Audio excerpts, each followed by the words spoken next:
The soundtrack in a movie is an instruction to your unconscious on how to feel about that scene. Because if you think about it, a movie has an impossible task to do. You have to care about a character within minutes of meeting them. In a novel, you've got chapters and chapters to build up your relationship with the character.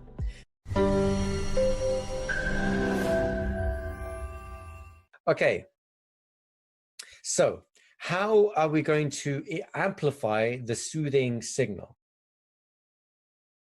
Well, if we were to talk in a very pleasant voice and really adding no additional content, not changing anything that we're doing, except the tone of our voice. Are you beginning to notice something happening inside your body, inside your mind, as my tone has shifted like this? What are you beginning to notice? Is there a calming down, a shifting of gears? Yes? So what is that?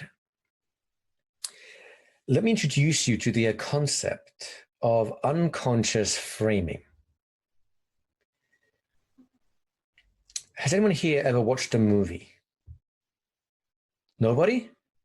I'm shocked. All right, let's try that again. Anyone here ever watched a movie? Now we get some feedback. Excellent. Now, has anyone here ever watched like one of these avant-garde artsy movies, usually French, black and white, with no soundtrack? It's just people talking, and then otherwise just the static from the movies, right? How much fun are those movies overall as compared to the ones with soundtrack? Right, no, they're scary, they're weird, they're different. In fact, movies use it on purpose. Usually a movie will cut the soundtrack, the music, in order to make you feel uneasy, disturbed, like that something's missing. Why?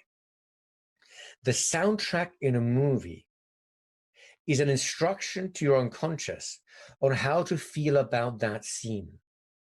Because if you think about it, a movie has an impossible task to do. You have to care about a character within minutes of meeting them.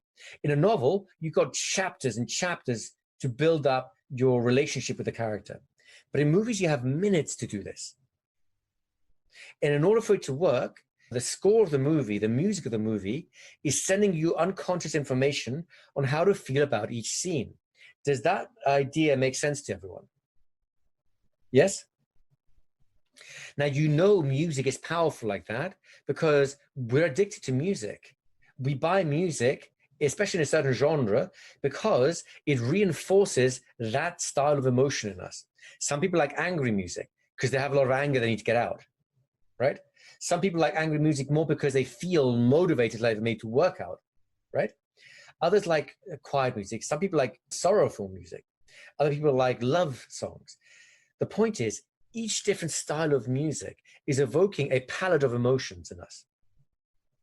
And those songs make it into movies when that palette, that particular range of emotions is required to set the scene in some way.